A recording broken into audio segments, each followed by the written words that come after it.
Ay mga kalods, dito nga pala ako ngayon sa likod ng bahay at meron ako ipapakita sa inyo na isang halamang gamot na tumutubo lang sa gilid ng mga bahay natin. Ito siya mga kalods, papakita ko sa inyo. Yan siya mga kalods. Ito siya.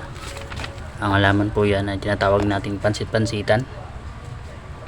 Yan siya, tumutubo lang siya dito sa gilid ng mga pader, gilid ng bahay natin.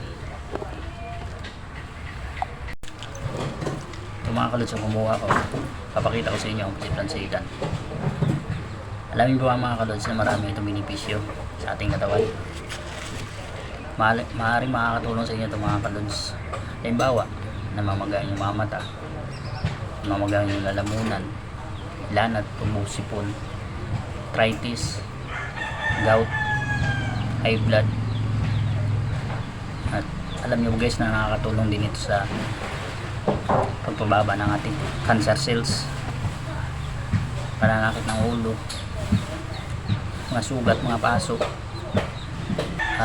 Pwede po natin gawin itong halimbawa kainin at yung dahon nya. Yung sa akin kasi po yung ginagawa ko nito naglalaga po ako, kumukuha po ako ng mga dahon tsaka nilalaga ko po tsaka inumin.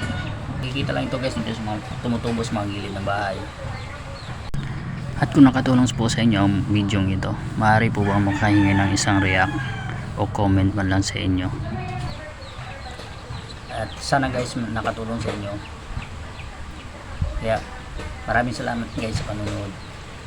Thank you for watching.